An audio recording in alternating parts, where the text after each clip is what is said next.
siempre continuando con los nombres de Dios. Siempre el objetivo lo mantenemos, que es conocer la esencia de Dios, sus atributos, sus nombres, que prácticamente en esa parte estamos, para mejorar nuestra comunión con Él. Entonces, vamos a, porque en la clase anterior no se logró cubrir todo, siempre con los nombres de Dios en el Antiguo Testamento tenemos a Jehová como justicia nuestra. Entonces, habíamos hablado de que en este nombre simbólico se resumen todos los bienes prometidos para los tiempos mesiánicos. Entonces, cuando hablamos de los tiempos mesiánicos, nos referimos a la encarnación de Cristo en la tierra, además de su venida futura en su reino. Entonces, la palabra traducida por justicia incluye las ideas de rectitud, justicia, salvación y liberación. Y es lo que ha hecho nuestro Señor Jesús con nosotros. Él vivió una vida recta y cumplió la ley. Por esa justicia de que Él cumplió la ley y porque además de que vino como hombre, es 100% Dios, entonces Él cumplió esa justicia y nos da la oportunidad de que por medio de la fe en Él nosotros podamos ser parte de esa justicia también. También nos da la salvación, por ende, porque Él al haber satisfecho la justicia de Dios, nos abre la puerta por medio de la fe a esa salvación y vida eterna, prometida desde el Antiguo Testamento. Y la liberación, porque esa salvación nos lleva a la liberación del pecado. Ya no somos esclavos del pecado, sino que ahora somos hijos de Dios. Obviamente en este lado de la eternidad, nosotros seguimos pecando, seguimos teniendo ese problema de que esa naturaleza pecaminosa de repente aflora en nosotros, pero tenemos al Espíritu Santo que nos va guiando. Reconocemos el pecado y podemos arrepentirnos y volver a Él. Además de que nos va santificando poco a poco y nosotros también tenemos ese sentir de querer buscarlo más, de querer mejorar nuestra comunión con Él, de no pecar tanto. O sea, hay una transformación realmente, una santificación progresiva a lo largo de nuestra vida. Entonces, pero una vez ya estemos en el reino del Señor, ya ahí ya no va a haber dolor, ya no va a haber llanto, ya no va a haber relación con el pecado. Vamos a vivir realmente libres, eligiendo lo bueno, porque lo bueno es Dios. Entonces, ¿cómo no vamos a buscar lo bueno? Y entonces en ese tiempo va a ser glorioso todo. En Isaías capítulo 9, versículo 7, Miqueas capítulo 5, versículo 4, nos habla de este nombre también. Lo vamos a leer. Isaías 9, 7. Lo dilatado de su imperio y la paz no tendrán límite sobre el trono de David y sobre su reino, disponiéndolo y confirmándolo en juicio y en justicia desde ahora y para siempre. El celo de Jehová de los ejércitos hará esto, y este es otro nombre que nosotros vimos anteriormente, ¿verdad?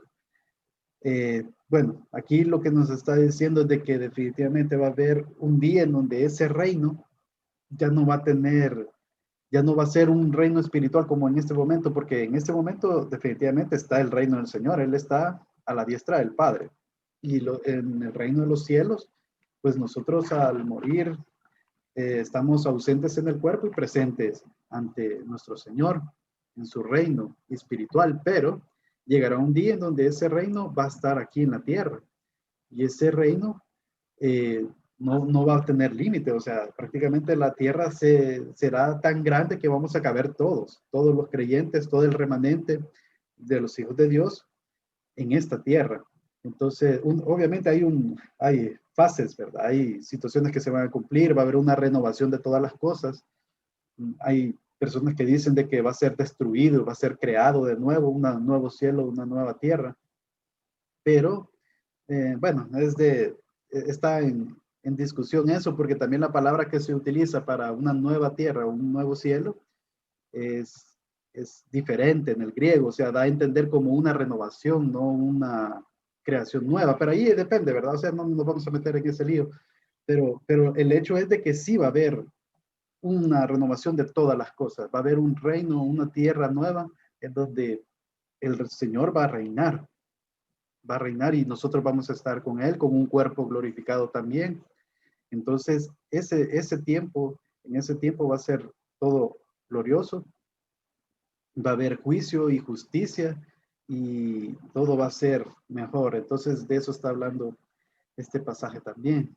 Y en Miqueas, capítulo 5, versículo 4, se menciona, y él estará y apacentará con poder de Jehová, con grandeza del nombre de Jehová su Dios, y morarán seguros, porque ahora será engrandecido hasta los fines de la tierra. Hablando también de ese tiempo reinado mesiánico, en donde el Señor, él apacentará con poder de Jehová. Él va a ser el que reinará sobre todas las naciones.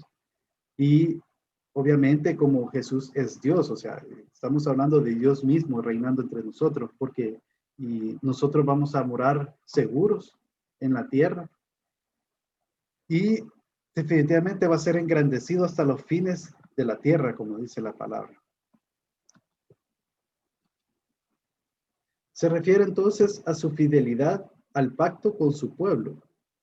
El Señor es fiel, aunque nosotros no seamos fieles, pues el Señor sí, Él no cambia, es inmutable, como una de las perfecciones que vimos anteriormente, tributos. Él no cambia, Él es fiel. Y la segunda idea que tiene que ver con el actuar de Dios en justicia, sobre el nombre de Jehová, justicia nuestra, para colocarnos en una posición correcta con respecto a sí mismo, sería profética. Y aquí hacemos referencia a 2 de Corintios, capítulo 5, versículo 21. Al que no conoció pecado, por nosotros lo hizo pecado, para que nosotros fuésemos hechos justicia de Dios en él.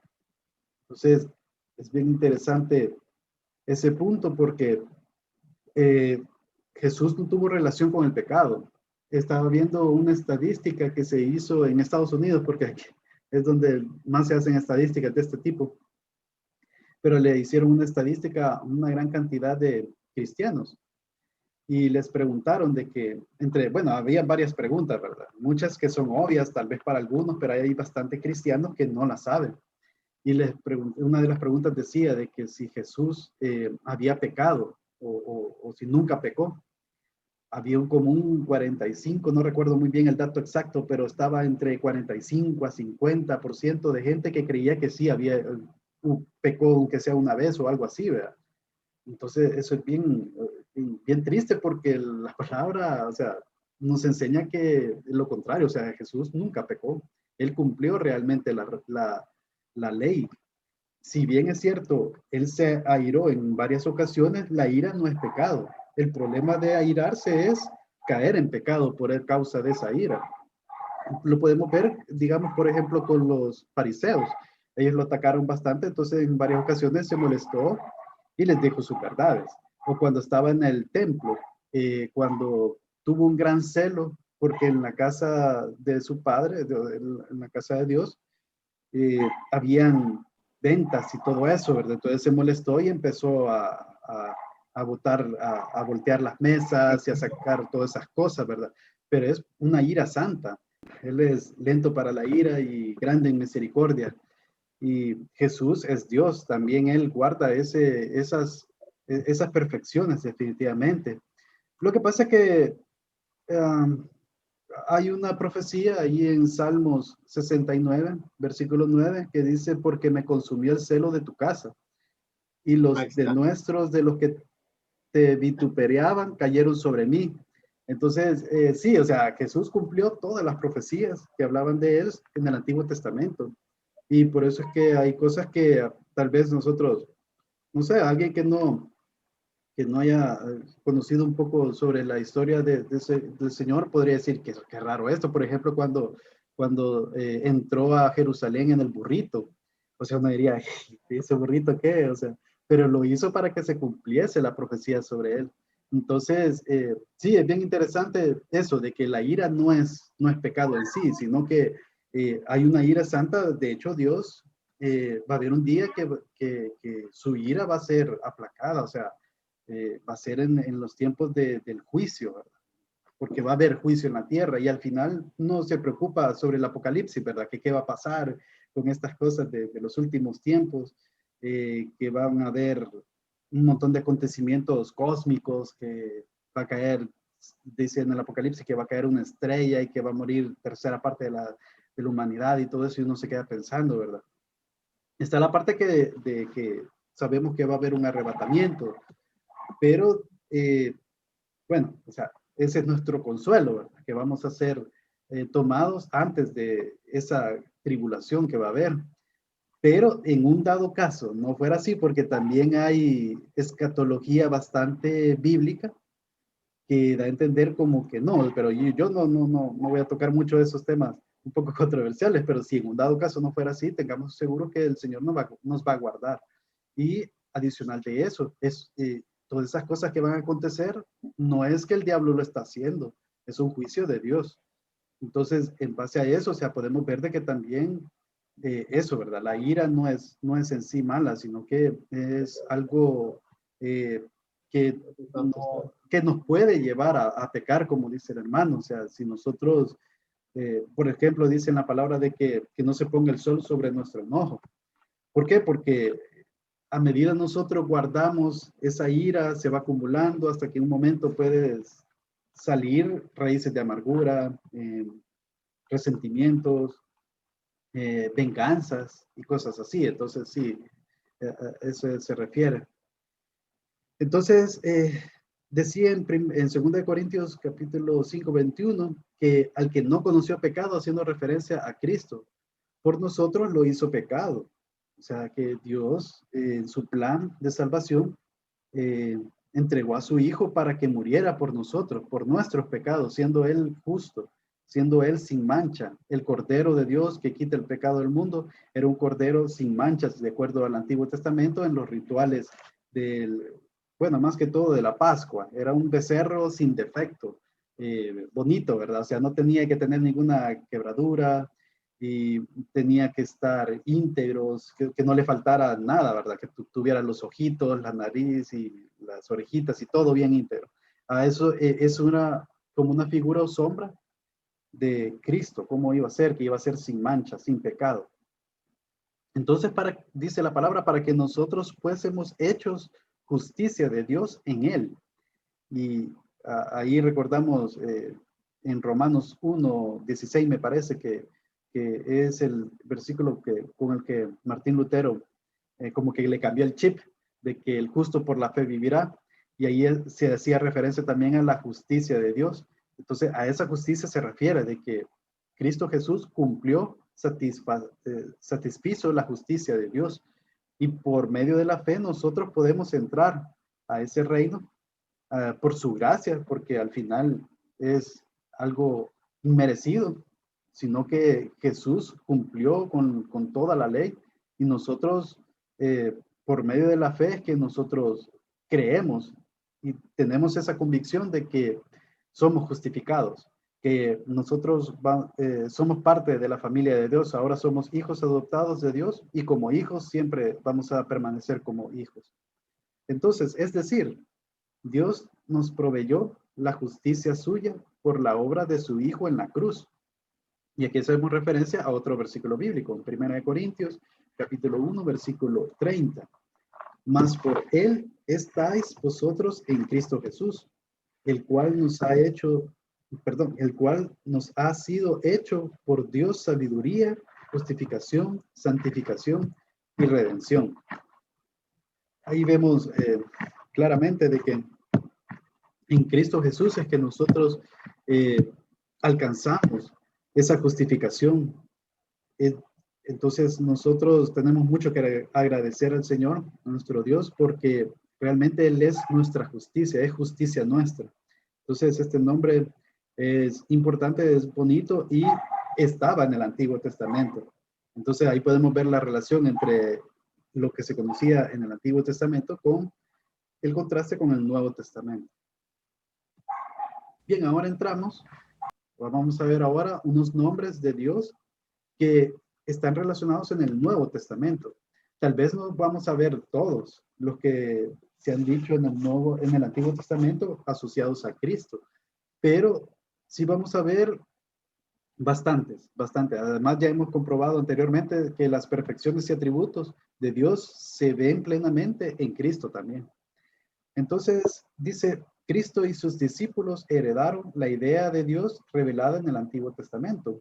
Recordemos que si bien en esos tiempos habían fariseos, escribas, doctores de la ley, que ellos eran los más estudiosos de la palabra, ellos sabían más sobre el Antiguo Testamento, todos esos escritos rabínicos, los discípulos no eran, o sea, tal vez eran del vulgos, dice la palabra, ¿verdad? Que, o sea, no eran personas letrados, por así decirlo, no eran fariseos. Bueno, en el caso de Pablo sí, pero él fue algo diferente. Pero ellos, los discípulos que estuvieron con Cristo en su ministerio, eran personas bastante humildes, pero sin embargo tenían conocimientos de la palabra. Ellos sabían que en ese tiempo aproximadamente iba a llegar el Mesías. Ellos tenían bastantes conocimientos, sabían que iba a venir Elías, que en este caso era Juan el Bautista, el espíritu de Elías, sería el espíritu, o sea, el espíritu de Elías, dice la palabra. Ellos sabían que iba a llegar alguien a preparar el camino al Señor. O sea, no eran personas que estaban ajenas a todo eso. Entonces, ellos conocían también de esa forma también los nombres de Dios revelados en el Antiguo Testamento. Ellos no eran ajenos a lo que hemos estado estudiando.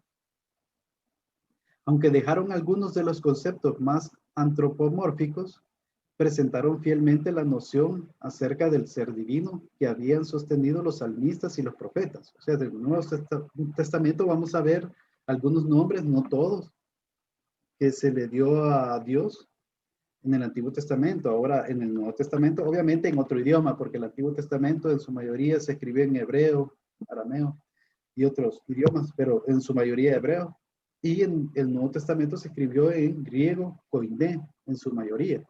Entonces, pero vamos a ver esa traducción y vamos a ver que se asemejan grandemente y son iguales, pues, o sea, prácticamente los nombres que se le dieron.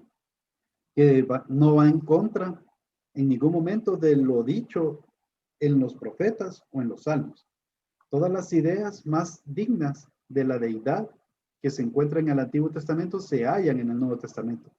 Y eso sí, hace esta hincapié de que, pero sin añadir nuevos atributos, porque Jesús es Dios y Él no cambia, Él es igual, eternamente es igual. Entonces, no hay atributos nuevos, sino que se mira como tal, igual. Hay gente que piensa de que el Dios del Antiguo Testamento era como más duro y Dios del Nuevo Testamento, en este caso Jesús, como que es más suave, pero realmente Él no cambia, Él ha sido y siempre igual. Lo que pasa es que nosotros, tal vez al oír historias como del Antiguo Testamento, por ejemplo, que habían pueblos que fueron arrasados por los israelitas, o sea, por mandato de Dios, o sea, al tal ver esas cosas así, tal vez uno no entiende, ¿verdad? Pero realmente hay contextos, hay situaciones que se dan. Por ejemplo, eso eran pueblos paganos que sacrificaban a sus hijos. Y el sentido, bueno, y Dios les dio oportunidad, o sea, el tiempo prácticamente que estuvieron los hebreos ahí en Egipto, fue casi el tiempo que les dio chance a Dios a los pueblos cananeos para que pudieran cambiar. Y tal vez en la palabra no lo vemos tan explícitamente, pero probablemente eh, hubieron tal vez un acercamiento de algunas personas que quisieron hacer cambios en esos lugares, pero ellos realmente, o sea, estaban empecinados en su modo de vivir, o sea, viviendo en idolatría, viviendo bueno, hay un capítulo, ahorita no recuerdo, en el Pentateuco, no me acuerdo si en Deuteronomio, en donde hace referencia de todas las inmoralidades y cosas que hacían estos pueblos, hacían bestialismo, hacían sodomía, sacrificaban a sus hijos, a sus dioses, a Moloch, y una gran cantidad de cosas que hacían que, o sea, la tierra estaba totalmente contaminada. Entonces, ellos, el pueblo de Israel, para que no se contaminara con esas prácticas, era necesario que los erradicaran. Y al final no los erradicaron a todos. Y por esa pequeña parte de personas que quedaron ahí, ellos terminaron haciendo lo mismo.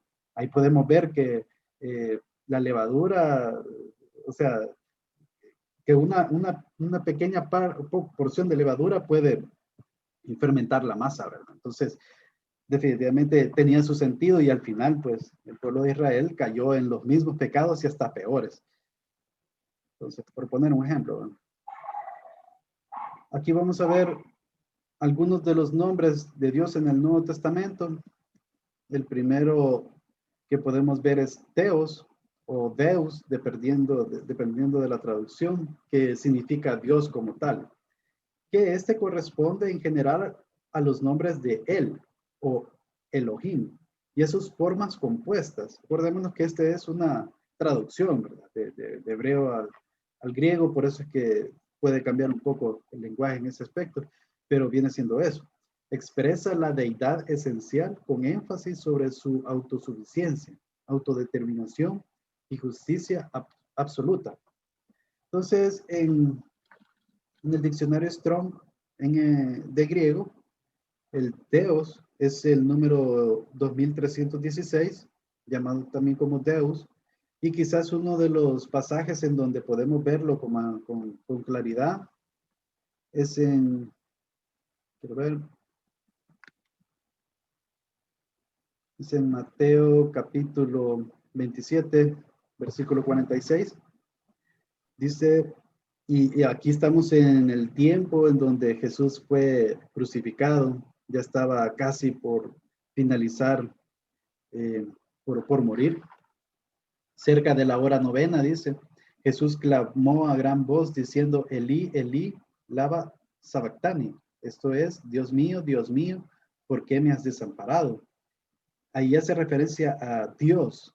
Si nosotros buscamos un diccionario o una Biblia interlineal, de hecho, quizá lo vamos a hacer. Vamos a poner logos, logos. Era Mateo 27:46.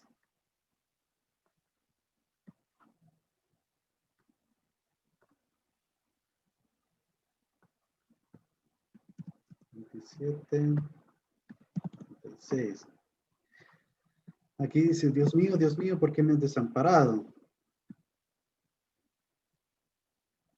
Aquí, Dios, esta es la palabra, el nombre, que como les mencionaba, se pronuncia como Deus. Esa es como la pronunciación Deus, aunque se lee como Teus para nosotros, Teus. ¿Qué significa la deidad específicamente? La divinidad suprema, o sea, hablando de Dios, o sea, Elohim, figuradamente magistrado de hebreo, muy, bueno, esas son formas de cómo la definen. Al final en Reina Valeras se traduce como Señor o como Dios. Ya vamos a ver eso de Señor también más adelante, pero esas son las traducciones, entonces, sí, ¿verdad? También el otro nombre es Kyrios, que este es un poco más común, que ya lo hemos oído en varias ocasiones. Se escribe también como Curios, pero viene siendo lo mismo, Señor. Este es un vocablo griego, otro nombre que ocurre a menudo en el Nuevo Testamento. De hecho, es como más frecuente. Si se fijan en el Nuevo Testamento, no se utiliza mucho el nombre Jehová como tal.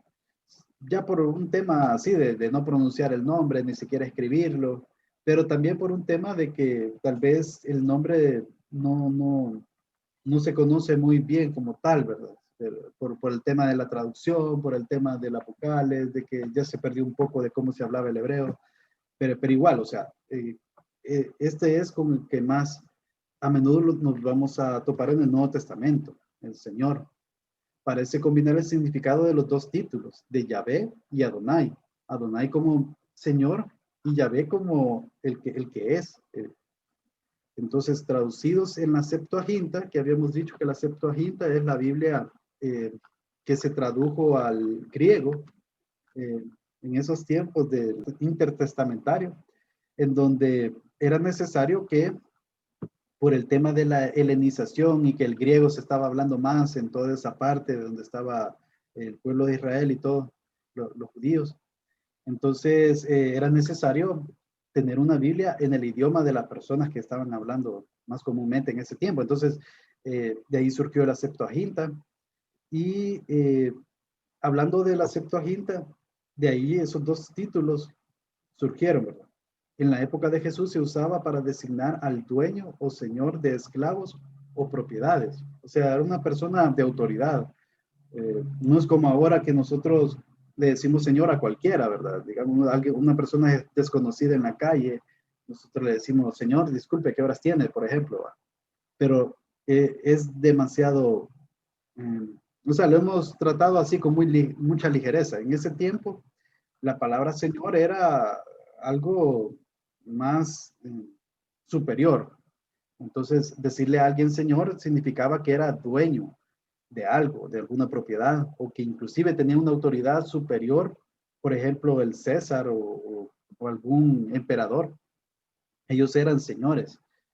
Entonces, los emperadores, aquí pone el ejemplo, romanos tornaban este título para expresar su dominio absoluto sobre sus súbditos. Entonces, por ese contexto es de que se utiliza bastante la palabra Señor, pero viene siendo hasta cierto punto un sinónimo de Dios, hasta cierto punto, dependiendo del contexto, obviamente. Si estamos refiriéndonos a Jesús, es Dios también.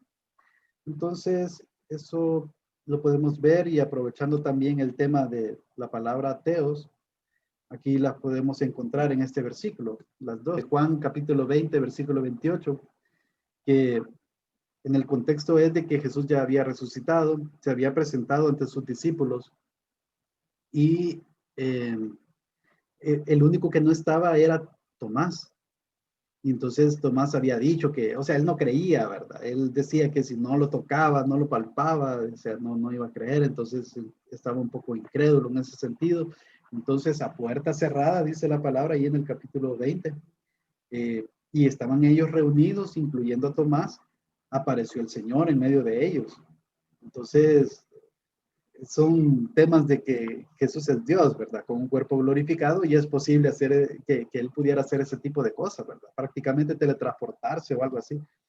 Entonces, en el versículo 28 dice, entonces Tomás respondió y le dijo, Señor mío y Dios mío, porque él ya había tocado su mano, o sea, ya había comprobado eh, que Jesús ahí estaba de carne y hueso, no era un espíritu que había resucitado. Entonces, estas son las palabras que usó Tomás, que le dijo, Señor mío y Dios mío. Y aquí combina las dos palabras, curios en lo que respecta a Señor y Dios en lo que respecta a Teos o Deus. Otro de los nombres dados a Dios en el Nuevo Testamento es como Padre. Y es algo curioso porque anteriormente en el Antiguo Testamento no era normal que los judíos dijeran o se refirieran a Dios como Padre, sino que ellos lo veían totalmente santo, o sea, ellos no tenían muy bien esa figura de que ellos eran hijos de Dios, o sea, sino que lo tomaban más así, más riguroso.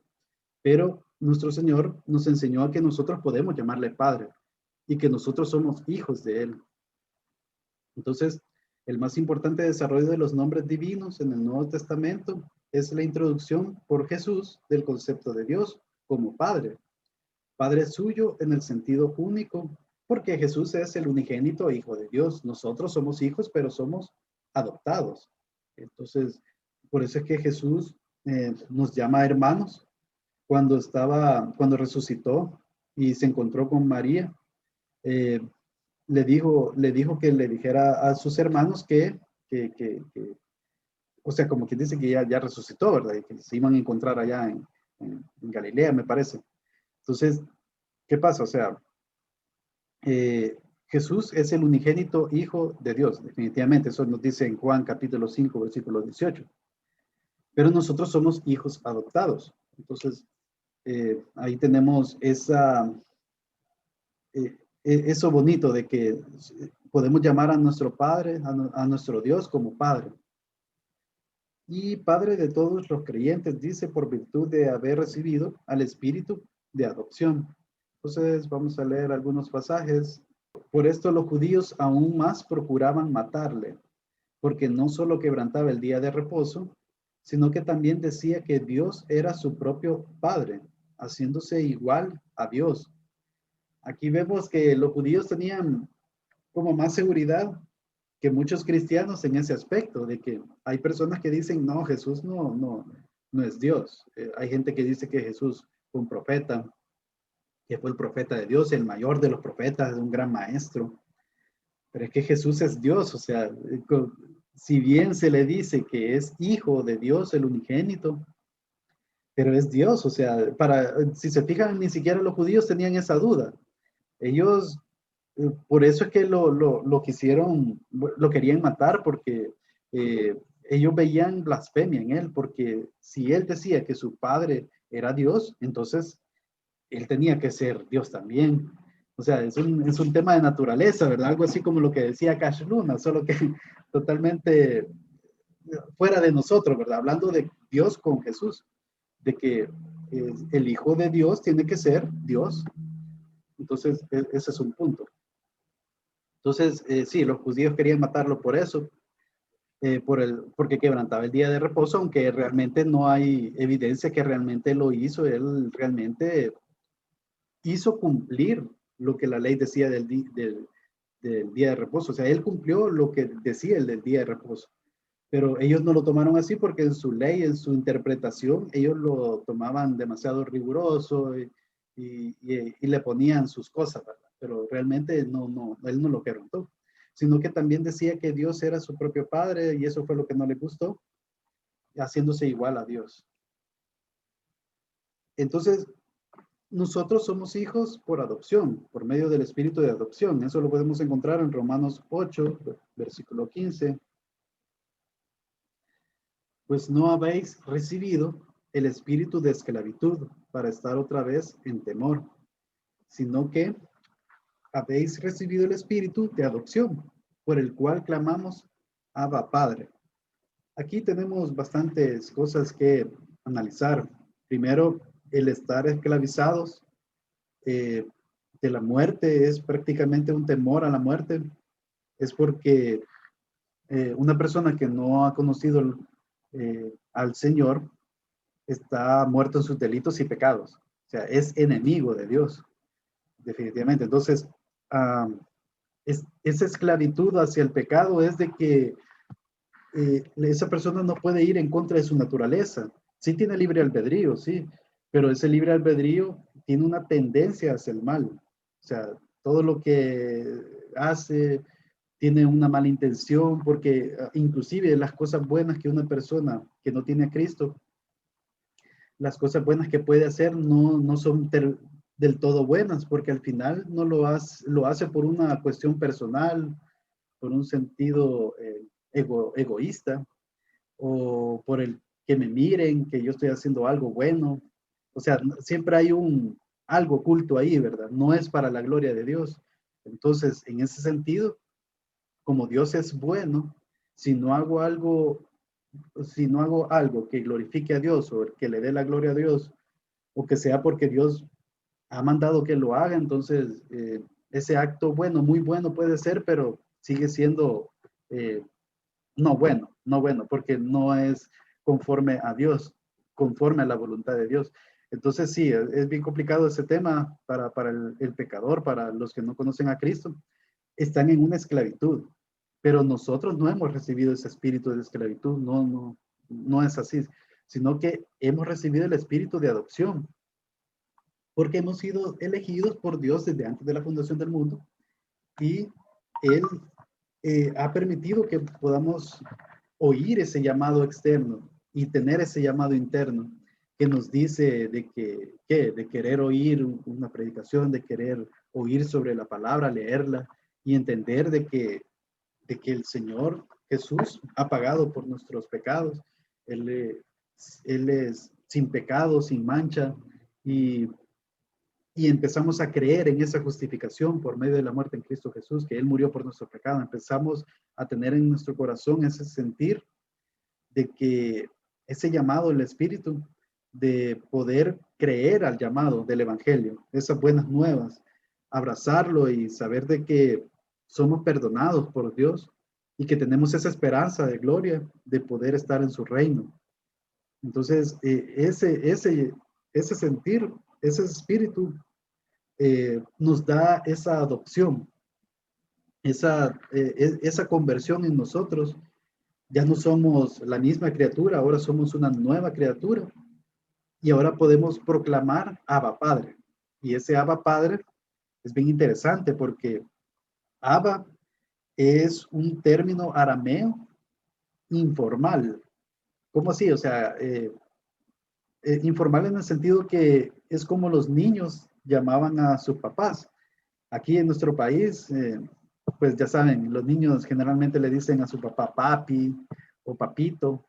Entonces, era un término así, informal, pero con una cercanía, con una confianza, un cariño hacia su papá. Entonces, vemos ahí hasta la palabra, como se oye como que es de niño, como de bebé, aba, como que los niños como no hablan muy bien, ¿verdad? Pero hasta así se siente la palabra. Entonces ahí vemos el cariño, ¿verdad? Que ahora podemos tener esa confianza al ser hijos adoptados, el llamar a nuestro Señor como Padre, como Abba Padre. Entonces, bien interesante ese espíritu de adopción. También lo podemos ver en Mateo 7:11. Pues si vosotros siendo malos, y aquí esto significa de que nos está confirmando el Señor de que definitivamente existe una naturaleza pecaminosa en nosotros. O sea, y por cierto, este es parte del Sermón del Monte, capítulo 5, 6 y 7 de Mateo. Nosotros siendo malos, ahí Jesús presupone sobre la doctrina de la depravación total, en el sentido de que sí, nosotros los actos aún muy buenos que hagamos, o sea, al final siguen siendo malos, ¿verdad? Si no tenemos a nuestro Señor, al Espíritu en nosotros, ¿verdad? Y si no hacemos su voluntad. Pero hablando de lo que dice la palabra, sabéis dar buenas dádivas a vuestros hijos. Nosotros como malos sabemos dar buenas dádivas a nuestros hijos. Entonces dice el Señor, cuánto más vuestro Padre que está en los cielos dará buenas cosas a los que le piden. Entonces ahí podemos ver esa figura nuevamente. Nosotros somos hijos de Dios y Él es nuestro Padre. Y Él sí es bueno. Nosotros somos malos y a veces salimos con cosas buenas por gracia y misericordia de Dios, que Él nos da el querer como el hacer y que Él nos pone las buenas obras de antemano para que andemos en ellas. Pero, eh, pero nosotros, aún siendo malos, sabemos dar de buenas dádivas a nuestros hijos. Entonces, ¿cuánto más nuestro Padre? Luego tenemos Lucas capítulo 11, versículo 13. Pues si vosotros siendo malos sabéis dar buenas dádivas a vuestros hijos, cuánto más vuestro Padre Celestial dará el Espíritu Santo a los que se lo pidan. Si se fijan, este es un texto muy similar con el otro, con el anterior de Mateo, pero se dieron en dos contextos diferentes. En el de Mateo se dio en el Sermón del Monte, y este de Lucas se dio en otra situación después de, bueno, que él estaba como enseñándoles a orar. Y más o menos por ese contexto es que surgió. Pero bueno, lo que está de diferente ahí es de que hace este cambio, de que cuanto más vuestro Padre Celestial dará el Espíritu Santo a los que se lo pidan. Hablando del Espíritu Santo, no hablando de cosas buenas, como decía el anterior, ¿verdad? Sino que aquí habla del Espíritu Santo. Ahí podemos ver que lo mejor que podemos recibir nosotros es el Espíritu Santo, porque ese es el espíritu de adopción que nos hace ser hijos. Y una vez siendo nosotros hijos, tenemos los beneficios de esos, de ser hijos de Dios. Obviamente en este mundo caído, lo que Jesús sí nos dio garantía, no nos dio garantía que íbamos a ser felices y que vamos a ser, vivir una vida genial aquí en la tierra, todo de color de rosa. Lo que sí nos garantizó es de que íbamos a tener persecuciones, tribulaciones, que el mundo nos iba a odiar y que nosotros no debemos amar este mundo, ni las cosas de él, ni los deseos de la carne. O sea, hay muchas cosas que en este mundo pues está un poco de cabeza, pero eso sí, siendo nosotros hijos de Dios, vamos a tener esa esperanza, tenemos esa esperanza de que en su reino todo va a ser diferente. y no vamos a estar en ese castigo eterno que muchos sí van a estar, ¿verdad? Nosotros vamos a vivir por la eternidad con ese gozo, con esa paz, con esa felicidad verdadera de estar con nuestro Señor en su reino. Bien, por eso podía decir, subo a mi Padre y a vuestro Padre, en Juan 20:17. Esto se lo dijo el Señor a sus discípulos.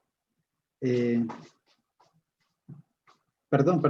Esto se lo dijo Jesús a María, que ella llegó a la tumba y vio que estaba vacía y se encontró a Jesús. Mas ve a mis hermanos y ojo ahí le está diciendo hermanos. Anteriormente los discípulos eran siervos, eran, o sea, amigos, inclusive les llegó a decir cuando ya les había dado todo el consejo prácticamente y les había dicho que iba a ser muerto por los judíos, los romanos. Entonces, pero aquí ya les dice hermanos, mas ve a mis hermanos y diles, subo a mi Padre y a vuestro Padre. Aquí vemos eso nuevamente. Sí, Jesús es el unigénito Hijo de Dios, pero también nosotros somos hijos, adoptados, pero somos hijos. Es nuestro Padre también, a mi Dios y a vuestro Dios. Entonces, bien bonito esto, que esta palabra que nosotros podemos venir confiadamente y decirle Padre a nuestro Señor. Y por cierto, hay una parte en la palabra, no recuerdo ahorita, donde le dice que no le digamos Padre a nadie, y bueno, y hay algunas iglesias en donde el mismo pastor, he oído, que dice que le digan, por ejemplo, Guillermo Maldonado, creo que se llama, como que les dice a la gente que le digan padre. Entonces, es totalmente herético eso. O, bueno, como la iglesia tradicional también, ¿verdad? Que les dicen el Santo Que Padre. él es junior también. Ah, ajá, es de los juniors también, ¿verdad? Sí, es bien. Bueno, hay iglesias de iglesias, ¿verdad? Que, bueno, no los podemos llamar iglesias como tal, ¿verdad? Pero bueno. Y ya finalizando, creo que esta era, sí. El otro término que es similar al anterior realmente es sobre Abba, que viene siendo lo mismo, Padre. Es otro nombre, pero que más en concreto se le conoce como Abba. De gran ayuda en oración es el uso por Jesús del nombre Abba, Padre. Y eso lo podemos ver en Romanos 8:15, que ya lo leímos. Romanos 8:15,